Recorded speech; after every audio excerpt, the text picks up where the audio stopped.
عمل کے اوپر ہوتا ہے۔ تصوف جو بنیادی جو چیز ہے اگر دیکھا جائے تو یہ دل کا نام ہوتا ہے، کہ دل کی کیفیات سے اس کا تعلق ہوتا ہے۔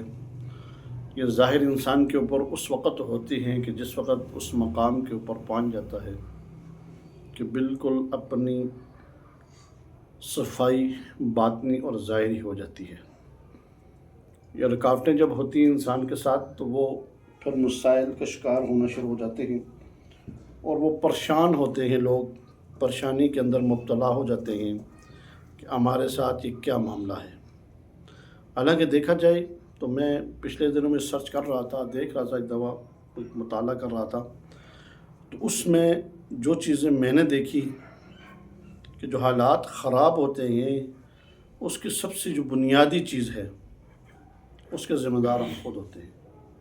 کیوں؟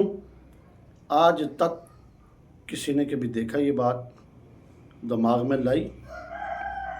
کیونکہ ہمارے اعمال کی وجہ سے ہوتا ہے۔ یہ جو ہاں اس وقت یہ معاشرہ چل رہا ہے، دیکھ رہے ہیں، آپ بھی دیکھ رہے ہیں، میں بھی دیکھ رہا ہوں، میری آنکھوں کے سامنے ہے، آپ کے آنکھوں کے بھی سامنے ہے کہ آج بھی ابھی بھی آپ سے آنے سے پہلے کچھ لیڈیز آئی ہوئی تھی، تو ان کا بھی یہی فریاد تھی کہ یہ حالات کیوں خراب ہیں، یہ حالات، اس کی بنیادی وجہ کیا ہے؟ بنیادی جو وجہ ہے اس وجہ سے خراب ہے کہ پہلے تو ہمارے اعمال نہیں بہتر۔ اللہ کسی کی روزی بند کرتا ہے؟ کبھی ہوا یہ؟ کبھی اللہ جی نے کوئی رکاوٹ ڈالی؟ اللہ تو غفور الرحیم کریم ذات ہے نا۔ میں نے آپ کے سامنے جو تلاوت فرمائی قرآن پاک کی کہ اس کے اندر واضح طور پر کے اوپر ہے ایمان والوں سے مخاطب۔ کس سے؟ ایمان والے سے مراد کون لوگ ہیں؟ ایمان والے سے مراد کون سے لوگ ہیں جن کے بارے میں اللہ تعالیٰ نے یہ بات واضح فرما دی؟ وہ میرے قریب ہیں، یہی مخلوق ہے نا، یہ جو آج تک مسلمان ہیں، کلمہ پڑھنے والے ہیں، پیارے آقا صلی اللہ تعالی وسلم کو ماننے والے ہیں نا، آخری نبی، یہی بات ہے نا، وہی ہے نا۔ تو یہ چیز اپنے دماغ کے اندر، ذہن کے اندر بٹھا لیں کہ ہم نے ان چیزوں کو دیکھنا ہے، چیک کرنا ہے کہ ہماری کمزوری کہاں ہے، ہم کہاں پر غلطی کر رہے ہیں۔ اللہ کو یاد کرنے میں غفلت ہو رہی ہے، کیوں ہو رہی ہے؟ حالانکہ ایمان والوں کے بارے میں جب آتا ہے کہ ایمان والے جو اللہ کو یاد کرتے ہیں، اللہ کو، اے ایمان والو یا ایھا الذین آمنوا اذکروا اللہ ذکرا کثیرا، کثرت کے ساتھ کیسے ذکر کیا جاتا ہے، کیسے اللہ کو یاد کیا جاتا ہے، اس کی تسبیح بیان کی جاتی ہے۔ اس طرح یہ کہ تسبیح کیا بیان کرنی ہے آپ نے؟ کلمہ پڑھنا ہے، اگر لا الہ الا اللہ، لا الہ، تھوڑا بولیں، لا الہ، جب لا الہ الا اللہ کی بات کریں گے تو اس کے ترجمے کو سمجھے تو صحیح، اللہ کیا ہے؟ آپ لا الہ الا اللہ، لا الہ الا اللہ، لا الہ الا اللہ پڑھتے رہیں، ٹھیک ہے، اس کا ثواب تو ملے گا، وہ سب اس طرح ہی ہے نا۔ مگر جب لا الہ الا اللہ کا مفہوم سمجھ کر اللہ کو دیکھیں گے، یار اس پوری کائنات کا مالک کون ہے، اس پوری کائنات کو بنانے والا کون ہے؟ اللہ جی ہے نا۔ تو یہ آپ دیکھیں تو صحیح کہ اللہ جی اگر اس پوری کائنات کو بنانے والے ہیں تو پھر ہم اللہ کو اس طرز کے اوپر یاد کر رہے ہیں۔ مثلا تسبیحات پڑھتے ہیں، سبحان اللہ، کیا کرتے ہیں؟ پڑھتے ہیں سارے سبحان اللہ، سبحان اللہ، سبحان اللہ، سبحان اللہ، ایسے بھی پڑھتے ہیں، ثواب تو اس کا بھی ہے نا، اس طرح یہ۔ مگر سبحان اللہ کا پڑھیں گے، یا اللہ تو کتنی اونچی شان والا ہے، کتنا پاک ہے، اس دنیاوی اعتبار سے یا دینی اعتبار سے دیکھا جائے تو اللہ کا مقام بیان کرنے میں ہے نہیں ہے نا؟ بیان کرنے میں آتا نہیں آتا، کیوں کہ اللہ کا جو مقام بیان ہو ہی نہیں سکتا، وہ اتنا مقام، بڑا مقام ہے کہ وہ ہم بیان نہ کوئی مفتی کر سکتا ہے، نہ شیخ الحدیث کر سکتا ہے، نہ کوئی بہت بڑا کر سکتا ہے۔ بڑے سے بڑا اگر عالم ہوگا نا، اللہ کا مقام بیان آخر حد تک نہیں جا سکتا، اتنا بڑا مقام ہے۔ تو ہم اس اللہ کے سامنے جب بیٹھتے ہیں، کھڑے ہوتے ہیں، تو ہم کیا مانگتے ہیں اللہ سے؟ وہ بھائی جس وقت مانگے اس کی شان کے مطابق مانگے. مانگنا چاہیے نا، اس کے شان کے مطابق مانگنا چاہیے. ہمارے اندر کمی کیا ہے؟ جس وقت پر الحمدللہ. اب دوسری تسبیح کیا ہے؟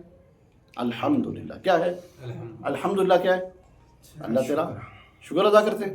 اس طرح ہی ہے الحمدللہ. پھر ان نعمتوں کو دیکھو جو اللہ نے دی ہے. مطلب آنکھیں دی ہیں الحمدللہ، کان دیے سننے کے لیے الحمدللہ، ناک دیا سونگنے کے لیے الحمدللہ، زبان دی ہے چکھنے کے لیے الحمدللہ. یہ ساری کی ساری چیزیں انسان اپنے دل دماغ کے اندر رکھے کہ اللہ نے یہ چیز مجھے دی ہے تو الحمدللہ. کیا؟ الحمدللہ. تو اس طرز کے اوپر جس وقت اللہ کے نام اور اللہ کی تسبیح کی جائے، اللہ کا ذکر کیا جائے، کیا اس ذکر میں کمی آئے گی؟ کیا ہوگا؟ بڑھ جائے گا نا، کامیابی ہوگی نا. پھر آپ کے راستے کھلنا شروع ہو جائے گی نہیں ہو جائے گی؟ تو یہ دل کے ساتھ ہوتا ہے، جھجک کے ساتھ نہیں ہوتا. جس وقت اللہ کو یاد کریں تو پھر یہ نہ کہ مجھے کوئی دیکھ رہا ہے یا میں کسی کو دیکھ رہا ہوں. نہیں، ایسی بات نہیں ہے. اس طرز کے اوپر کوئی کسی کا معاملہ نہیں ہونا چاہیے. ہر وقت ہر گھڑی یہ سوچے کہ ہم نے اللہ کو یاد کرنا ہے اور جس طرح اللہ کو یاد کرنے کا حق ہے. تو آج کا سبق کیا ہے؟ اللہ کو یاد کیسے کیا جائے. اللہ کو یاد کرنے کا طریقہ آ گیا نا. پھر اس کے بعد اگلی تسبیح کیا آ گئی؟ سبحان اللہ اکبر. اللہ، پھر اللہ اکبر سے مراد پھر کیا ہونا چاہیے کہ اللہ بہت بڑا ہے. اللہ بہت بڑے ہیں، اتنے بڑے ہیں کہ زمین اور آسمان کے مالک اللہ ہیں. کون ہے؟ اللہ. تو جس وقت آپ یہ خالص نیت کے ساتھ اللہ سے مانگیں گے تو وہ دعا، وہ کلمہ، وہ ذکر رد ہو ہی نہیں سکتا. آپ اپنی نیتوں کو تو سیٹ کریں نا. پہلے سب سے اعمال میں اندر سب سے جو بنیادی چیز ہے نیت ہے. انما الاعمال، ہر عمل کا جو دار و مدار وہ کیا ہے؟ نیت کے اوپر ہے. جس وقت آپ کی نیت صحیح ہوگی تو پھر دیکھ لیں پھر اللہ تعالیٰ کیسے آپ کو دیتے ہیں. تو یہ چیزیں اپنے دماغ کے اندر بھی، اپنے دل کے اندر بھی اور اپنے وجود کے اندر ان کو بٹھائیں کہ ہم نے اللہ کو مانگنا ہے کس طریقے سے کے ساتھ منانا ہے. اللہ سے مانگنا اور اللہ کو منانا ہے. دو طریقے نا، ایک منانے کے لیے بیٹھ جائیں، ایک مانگنے کے لیے بیٹھ جائیں. تھوڑی دیر کے لیے اللہ کو منائیں. یا اللہ میں کمزور ہوں، میں گنہگار ہوں، میں خطا کار ہوں، میں بدکار ہوں، میں سیاکار ہوں. یہ جتنی پریشانیاں، جتنی ٹینشنیں ہیں، یہ میری وجہ سے. صاف سیدھی بات ہے. یا اللہ اس وقت جو عذاب آیا ہوا ہے ہمارے اوپر، جو یہ ہماری وجہ سے ہے. یہ کس وجہ سے ہے؟ کس وجہ سے ہے؟ ہر بندہ اگر یہ سوچنا شروع کر دے، میں خدا کی قسم اٹھا کے کہتا ہوں کہ پوری دنیا کے اندر سے ہر چیز وافر مقدار میں جائے گی. ہر بندہ یہ سوچنا کہ جو معاملہ ہے میری وجہ سے، میں اس کا قصوروار ہوں. یہ اپنے دل اور دماغ کے اندر جس وقت بٹھا لیں گے، خدا کی قسم دیکھ لینا کہ اللہ کیسے راستے کھولتا ہے. کسی کی معاشی پریشانی، تنگی نہیں ہوگی. یہ میرا دعویٰ ہے. یہ میرا دعویٰ ہے کہ جس طرح مانگنے کا طریقہ، ایک دفعہ مانگ کر دیکھو تو صحیح. ایک چھوٹی سی دعا ہے، اللہم ارنا الحق حق وارزقنا اتباع وارنا الباطل باطلا وارزقنا اجتنابہ. یہ دعا پڑھنی چاہیے ہر وقت. اللہم ارنا الحق. ٹھیک ہے، کیا مطلب ہے؟ کہ اللہ ہمیں حق کے ساتھ جوڑ کے سارے اتباع کرنے کی توفیق عطا فرمائے اور باطل سے دور رکھے، اس کی پیروی سے دور رکھے. یہ کہ ہمارے اندر بھی باطل ہے. یہ باطن میں باطل ہے جو ہمیں ادھر ادھر جانے نہیں دیتا نا اللہ کی طرف رجوع. یہ باطن میں باطل جو ہے اس کو نکالنا ہے، اس کو صاف کرنا ہے. یہ ساری کی ساری چیزیں جس وقت آپ یہ سمجھ لیں کہ ہم بہتری کی طرف جانا چاہتے ہیں، ہمیں رکاوٹ کون پیدا کرتا ہے، اس کو روکا جائے. تو یہی چیز ہے کہ ذکر اخلاص کی نیت کے ساتھ کیا جائے. کس کے ساتھ؟ اپنے اندر اخلاص پیدا کریں. یہاں مجلس کرتے نا، مجلس ذکر یہ سمجھ کر کیا کریں کہ یہ ہماری ذمہ داری ہے. یہ کیا ہے؟ ہماری ذمہ داری. ہم نے آج اکیلے آئے تو کل 2 ساتھ لے کر آئیں گے. ذکر اللہ کے نام کا ہے نا. آج تک کتنا عرصہ ہو گیا، ٹائم کافی ہوگا ماشاء اللہ آپ ذکر کرتے ہوئے. اللہ کے نام کے علاوہ میں نے آج کوئی بات کوئی کی آپ کو؟ کیا کہتا ہوں، کیوں آؤ؟ ذکر کے لیے آیا کروں. اس سے کیا ہوتا ہے؟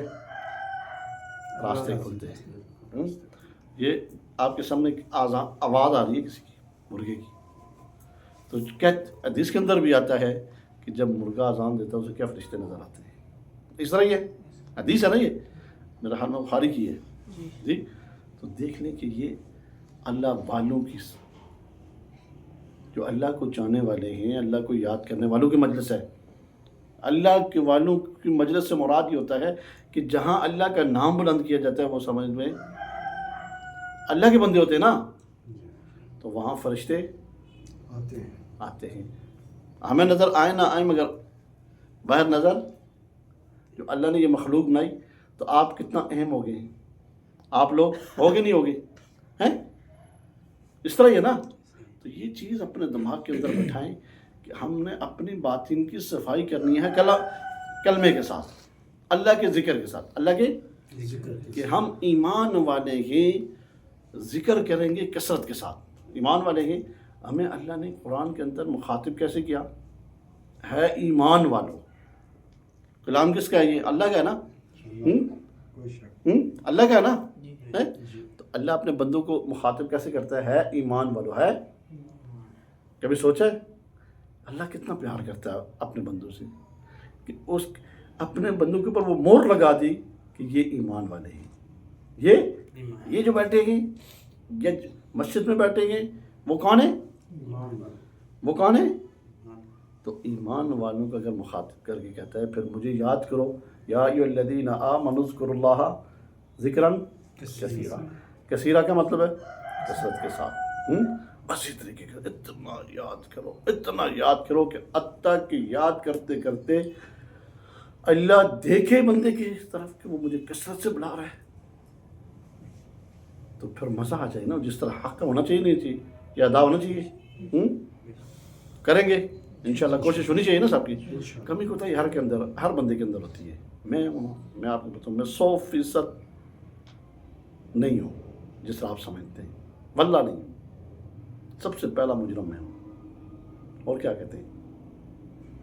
غفلت ہے نا، انسان ہے نا. غفلت کے بعد دوبارہ اللہ کی طرف رجوع کرے تو اللہ تعالیٰ معاف کرنے والے غفور الرحیم. اللہ نے کہیں نہیں کہا کہ میں اوپر سے ڈنڈا ماروں گا سب کو. عذاب یہی ہے کہ چھوٹی چھوٹی جو چیزیں ہوتی ہیں اللہ آہستہ آہستہ بندے سے اس وجہ سے لیتا ہے کہ واپس میری طرف لوٹ کر آ جاؤ. واپس جس وقت انسان اللہ کی طرف لوٹ کر جاتا ہے تو اللہ تبارہ اس میں اپنے عہدے کو بحال کر دیتا ہے.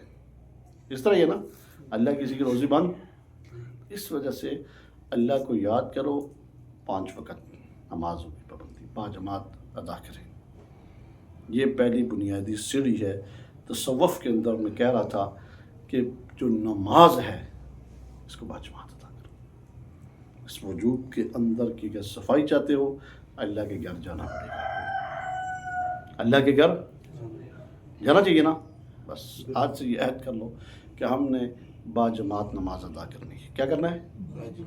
پھر دیکھ لیں کتنا فائدہ ہوتا ہے دنیا میں بھی اور آخرت میں بھی. ابھی انشاءاللہ تعالیٰ ہم ذکر شروع کرنے لگے ہیں. ذکر کرتے ہیں. تمام احباب ساتھی جو بیٹھے ہیں، استغفار 3 دفعہ، سبحان اللہ والحمد للہ ولا الہ الا اللہ واللہ اکبر ولا حول ولا قوة الا باللہ العلی العظیم. ٹھیک ہے.